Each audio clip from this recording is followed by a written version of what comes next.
정말 오랜만에 제가 메신저로 또 여러분들 앞에 이 자리에 섰습니다. 오늘 제목 능치 못함이 없다라는 제목으로 오늘 함께 말씀을 나누고자 합니다.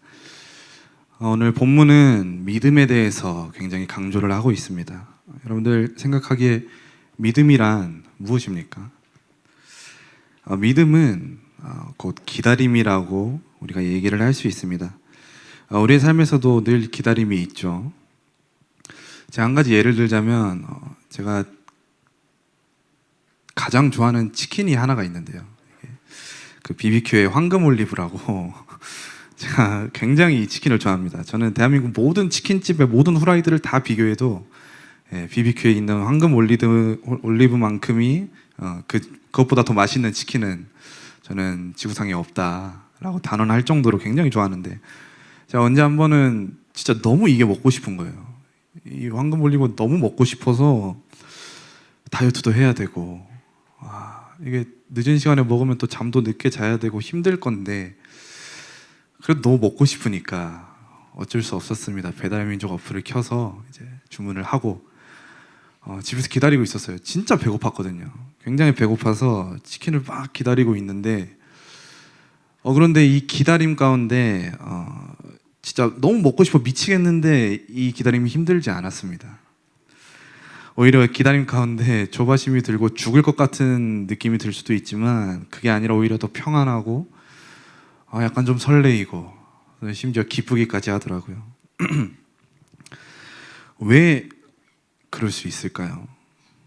이 기다리는 시간이 진짜 길게 느껴질 수도 있고 굉장히 지루하게 기다려질 수도 있는데, 그 시간이 어떻게 제가 느끼게 행복하고 설레고 기쁘기까지 했을까요? 그 이유는 믿음에 있습니다. 이 치킨이 나에게 올 것이라는 그 믿음. 내가 이 치킨을 받기만 하면, 진짜 이 치킨이 나한테 도착만 하면 내가 이 따끈따끈한 치킨이 닭다리 내 입에 넣을 수 있으리라는 그 믿음. 그 믿음이 있었기 때문에 무엇보다 반드시 이 치킨은 배달 기사님을 통해서 저게 올 것이라는 확신이 있었죠. 그 믿음이 있었죠. 그렇기 때문에 저는 이 치킨을 시켜놓고 기다리는 시간이 전혀 지루하지 않고 오히려 행복한 기다림이었다라고 말할 수 있습니다. 믿음이란 이런 것입니다. 제가 비유를 좀 굉장히 유치하게 해봤는데, 우리가 진짜 확신에 가득 차 있다면, 진짜 믿음이 충만하다면 우리는 기다리고 견뎌내는 시간들이 그렇게 힘들지 않을 거예요. 오늘 말씀을 통해서 여러분들의 삶 가운데 응답하시는 하나님께서 반드시 여러분들의 믿음에 응답하시고 또 여러분들의 삶을 이루실 것이라는 그 여러분들의 삶의 믿음을 회복하시기를 소망합니다. 오늘 본문을 살펴보시면, 간단하게 말씀을 드리면, 귀신 들린 아이를 고치시는 예수님의 치유 사역을 우리는 볼 수 있죠. 제자들과 함께 산에서 내려온 지 얼마 되지 않았습니다. 그리고 얼마 지나지 않아 제자들에게 찾아온 이 귀신 들린 아이와 그의 아버지의 부탁이 있죠. 이 귀신 들린 아이를 고쳐주세요. 이 아이에게서 귀신을 쫓아내주세요. 그래서 제자들이 치유 사역을 펼칩니다. 그런데 계속 실패를 해요. 제자들이 아무리 귀신에게 나가라 얘기를 해도 귀신이 나가지가 않습니다. 아이는 계속해서 치명적이고 안타까운 상태, 그 상태 그대로 본문에서 말하고 있죠. 거꾸러져 거품을 흘리며 이를 갈며 그리고 파리에 지는지라. 또 그 다음에 또 뭐라 얘기하죠? 격려를 일으키게 하는지라. 땅에 엎드려져 구르며 거품을 흘리더라. 아이는 절망적인 상황 가운데 있습니다. 아이의 아버지의 마음은 말할 필요도 없겠죠.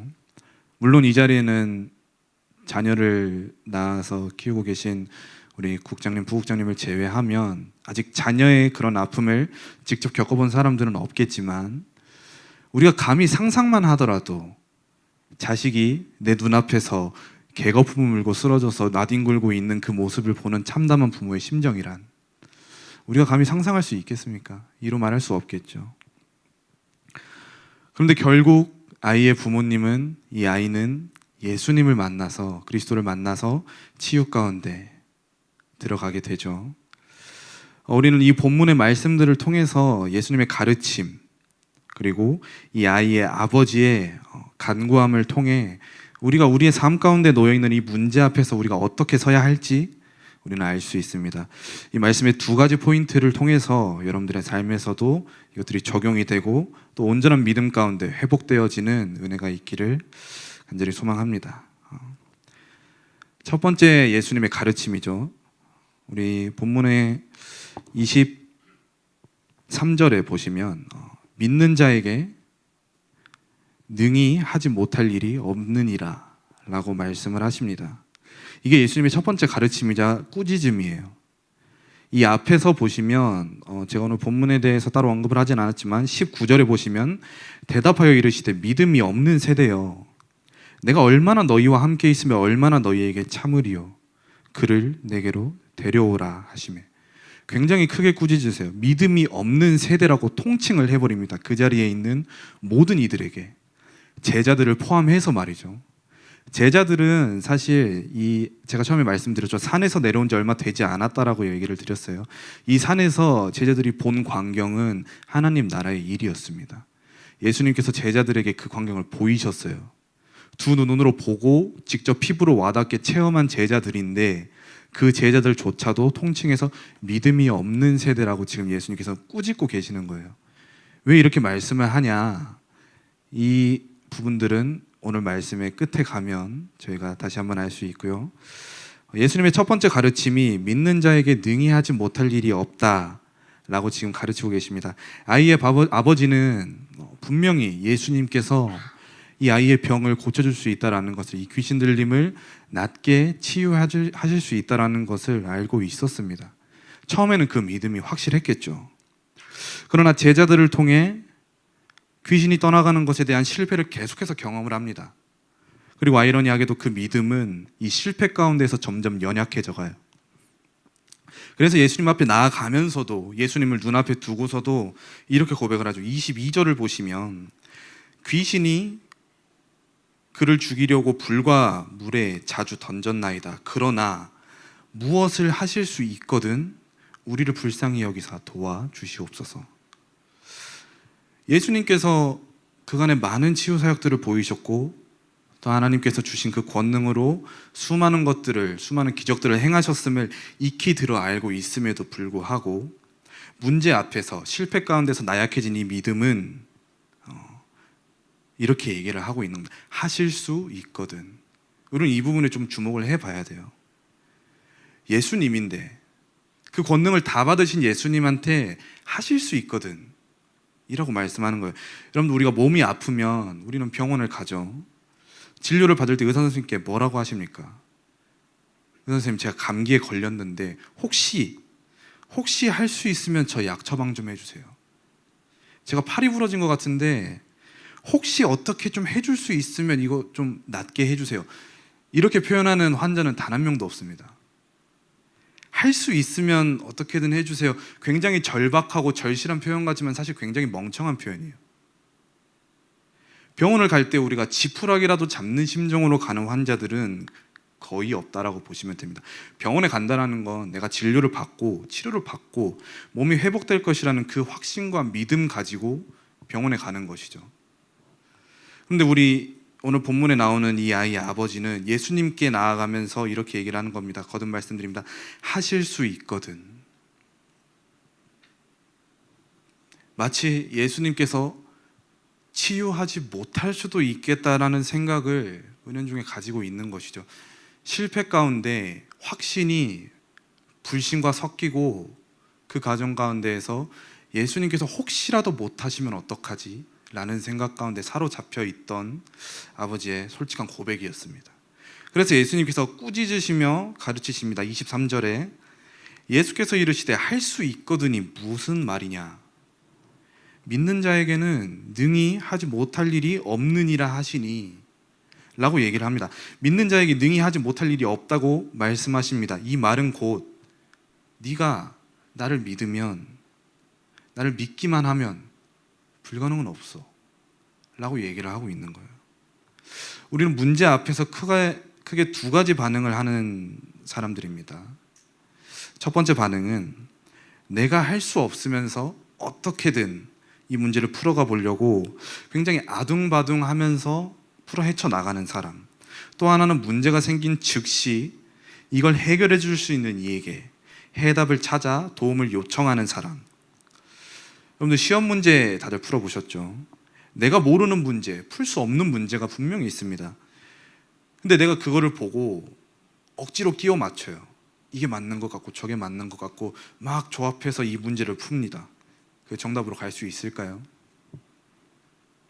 뭐 시험 문제이기 때문에 오지선다해서 하나 정도 맞출 수 있겠죠. 우연적으로 운이 좋아서 맞출 수 있겠지만, 문제 앞에서 우리 생각 가운데 이것저것 끼워 맞춰가면서 조합해 가면서 우리가 생각하는 그 결론은 사실 정답이라고 말을 할 수 없겠죠. 결국에 우리는 뭐 해야 돼요? 문제가 찾아왔을 때 이걸 해결해 줄 수 있는 그 해답 앞으로 즉시 나아가는 것이 가장 중요한 우리의 삶의 포인트라는 것입니다. 그 해답이 뭐예요? 예수 그리스도죠. 예수님께서 저와 여러분에게 지금 이렇게 말씀하고 계시는 겁니다. 믿는 자에게는 능히 하지 못할 일이 없느니라. 여러분들의 삶 가운데 혹시라도 문제 앞에서 나의 믿음을 흔드는 일이 발생한다면 그 믿음을 잃지 않고 내 생각 가운데 어떻게 해버려 발버둥 치지 마시고 그 믿음 잃지 않고 곧바로 해답으로 나아가는, 그리스도 앞으로 나아가는 여러분들이 되기를 간절히 소망합니다. 우리가 두 번째로 봐야 될 것은 이 아이의 아버지의 간구입니다. 예수님께서 믿는 자에게 능히 하지 못할 일이 없다고 아이의 아버지를 굉장히 꾸짖습니다. 그리고 이 가르침을 듣자마자 곧장 24절에 이 아이의 아버지가 이렇게 고백을 합니다. 곧 아이의 아버지가 소리를 질러 이르되 내가 믿나이다. 나의 믿음 없는 것을 도와주소서 하더라. 아이의 아버지가 곧장 믿는다고 얘기를 하죠. 소리를 질러서 막 내가 주님을 믿습니다.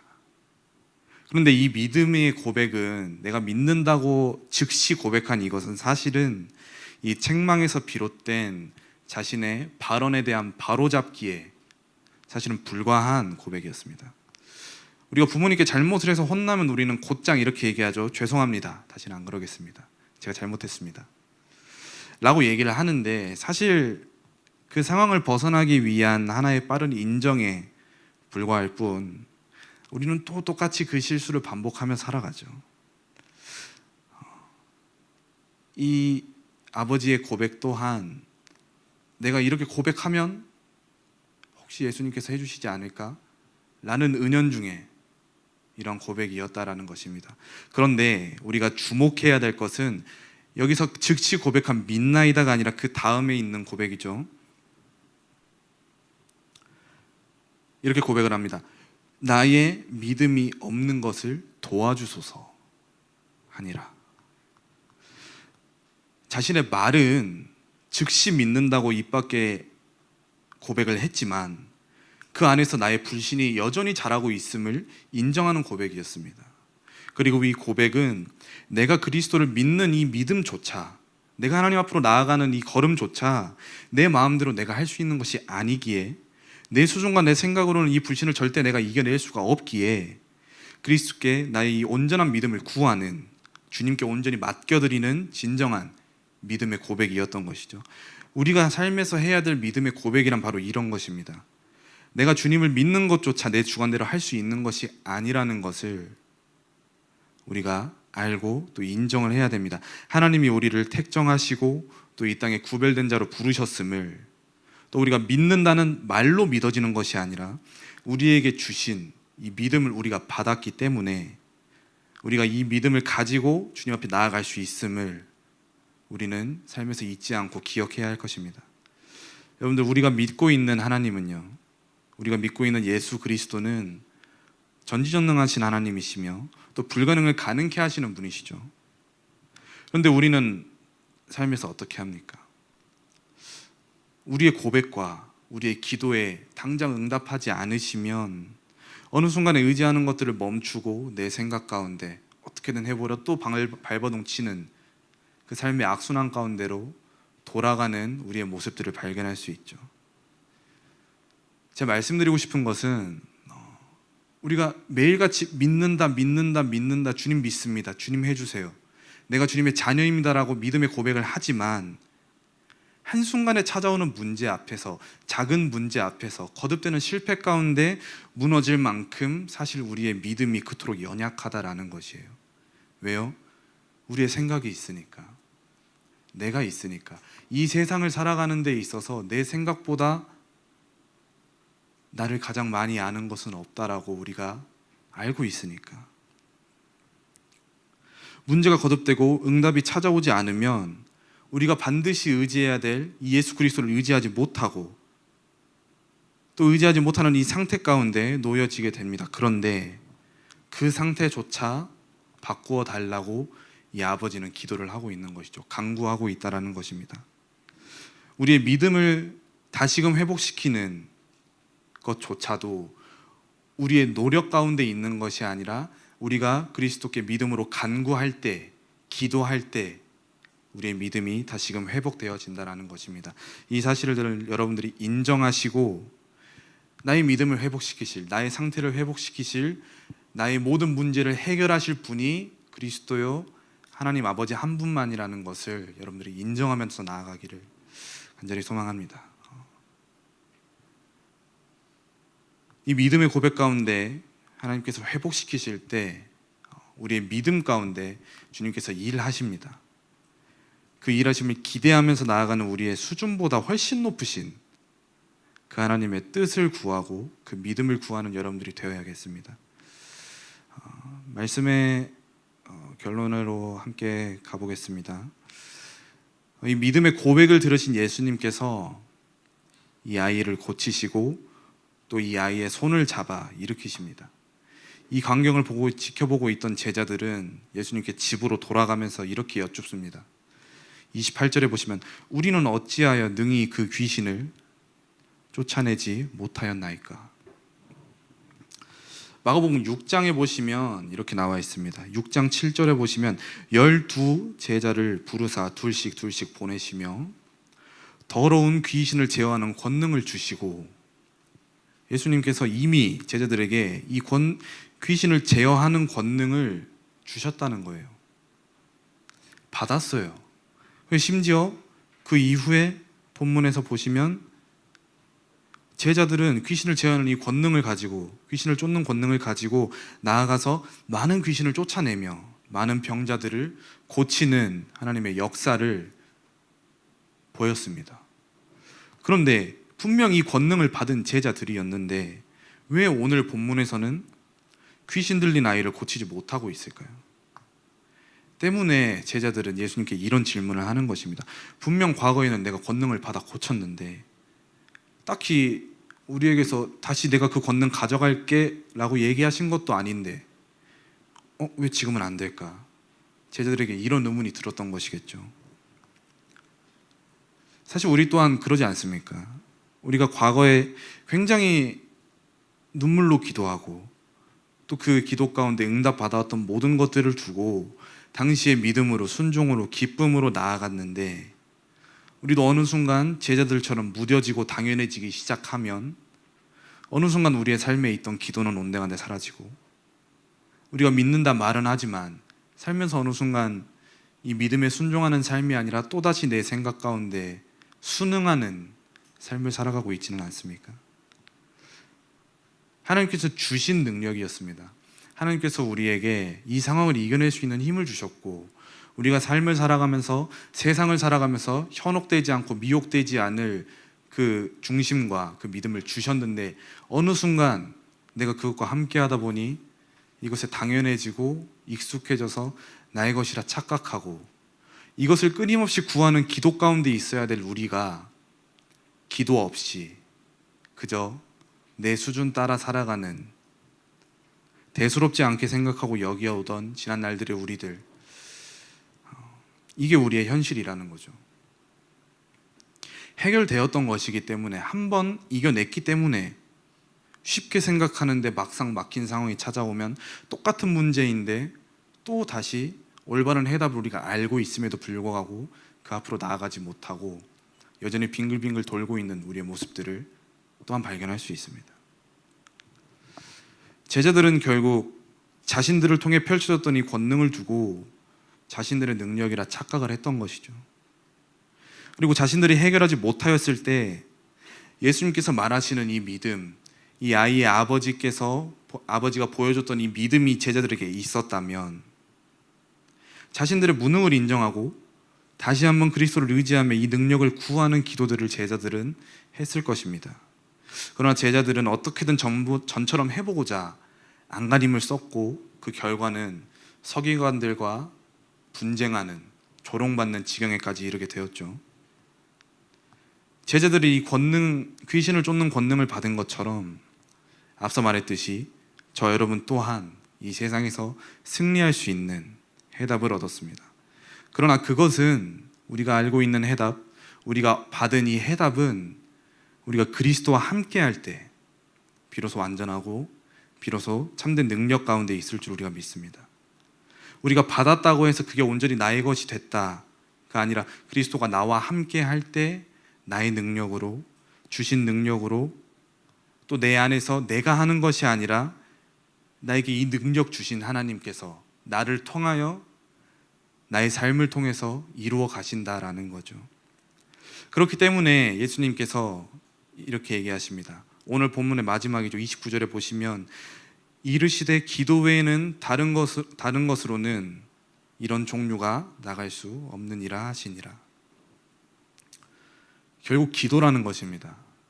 여러분들, 믿음과 기도는 늘 함께 갑니다. 믿음이 없는 기도는 이방인이 중얼거리는 하나의 주문에 불과합니다.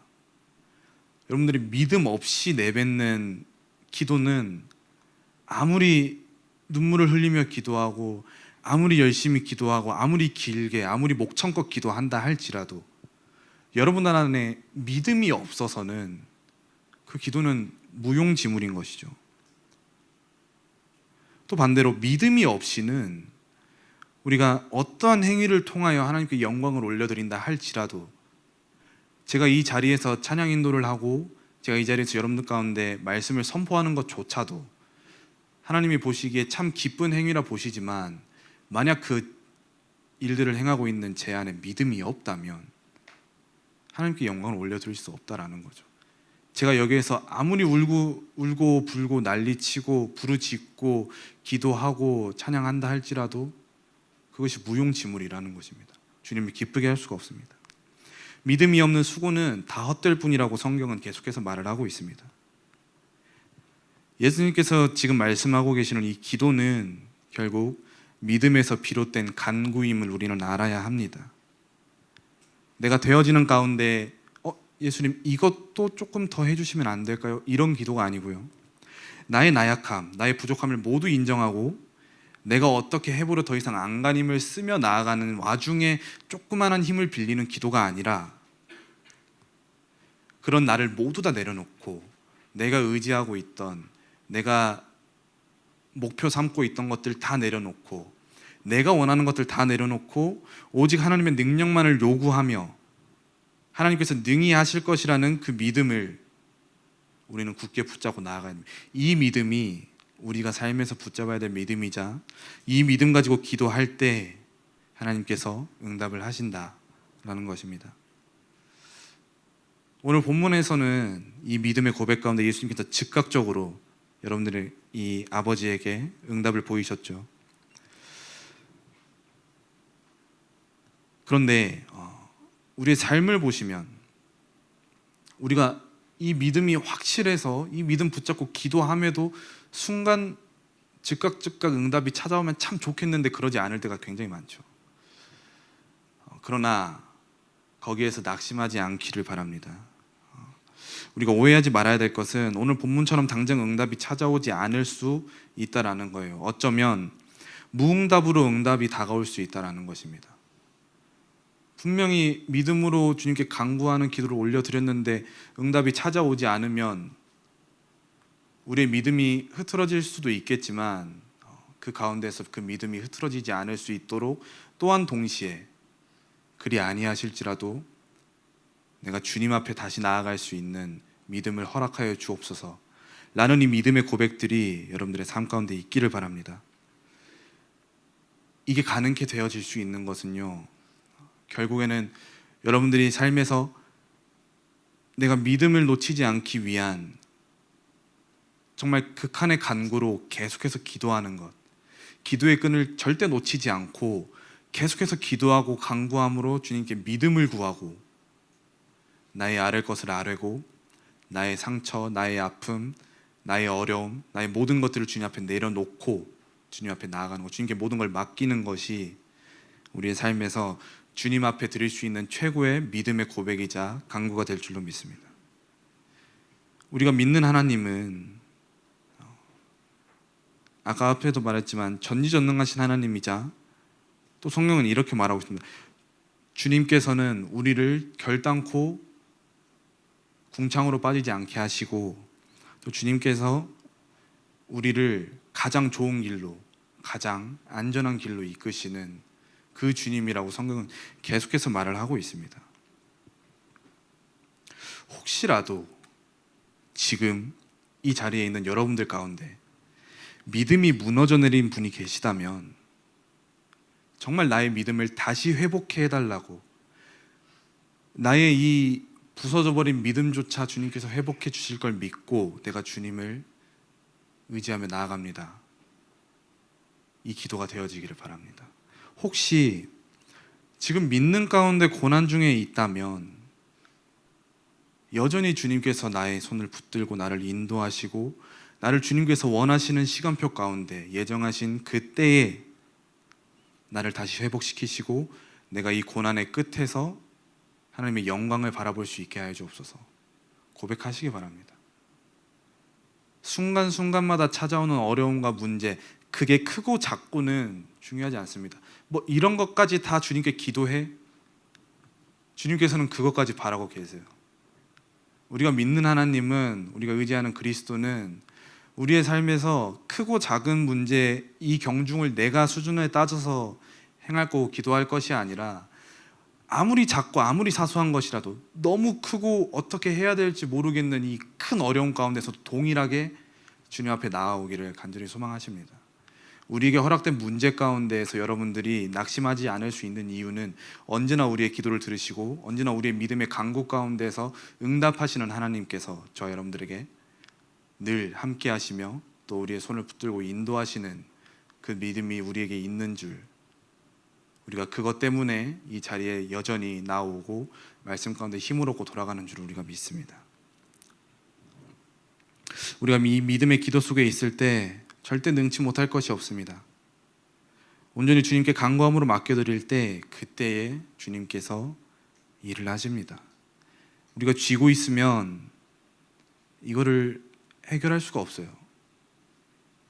내가 고장난 핸드폰을 손에 계속 쥐고 있으면 이거는 되돌아오지 않습니다. 내가 이걸 내려놓고 서비스 센터 가서 맡겨야 돼요. 안 맡기면 이 핸드폰은 절대 내가 쥐고 있다 해서 어떻게 내가 나사 풀어보고 뭐 메인보드를 바꿔본다 해서 돌아오지 않아요. 전문가한테 해야 됩니다. 혹시라도 손에 쥐고 있는 아픔과 문제와 어려움들이 있다면 믿음의 간구로 주님 앞에 기도하며 이거를 손을 피시고 주님 앞에 내려놓기를 바랍니다. 우리가 이 손을 폈을 때 주님께서 우리의 문제, 우리의 아픔, 우리의 상황들을 가져가셔서 고치시고 새롭게 하시고 회복해 하셔서 다시 우리에게 돌려주실 걸로 우리가 믿습니다. 시간에 이 말씀 우리 붙잡고 함께 찬양하기를 바랍니다. 우리가 믿음으로 간구하며 기도하며 나아갈 때 능치 못함이 없다고 오늘 말씀의 본문 가운데서 그리스도께서 우리에게 말씀하셨습니다. 불가능이 없고 당장 눈앞에 있는 어려움 가운데 문제에 사로잡혀 있는 것이 아닌 우리가 그 주님 안에서 완전하고 또 주 안에서 가능케 되고 또 언약 붙잡고 기도할 때 반드시 이루어질 그 하나님의 계획들을 바라보며 나아가기를 소망합니다. 이 시간에 함께 찬양할 때 오직 언약의 기도 안에 이 찬양의 가사의 고백들, 나의 고백이 되기를 바라면서 함께 고백하시면서 주님께 감사의 예물 올려드리는 시간 갖도록 하겠습니다.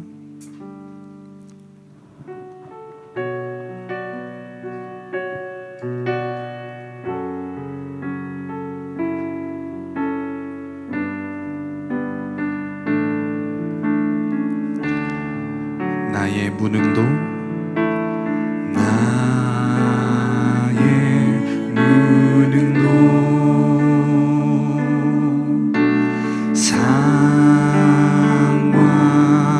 상관없고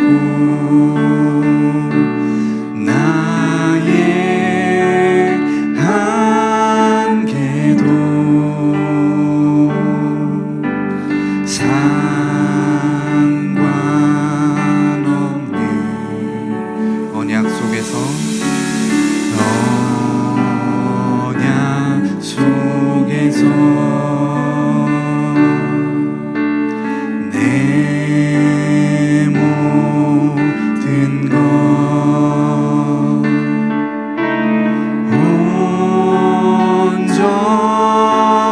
온전히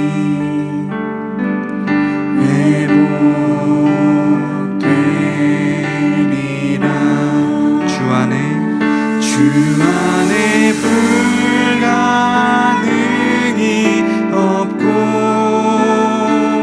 주 안에 모자람이 없네. 기도 속에서 능치 못한 전혀 없네.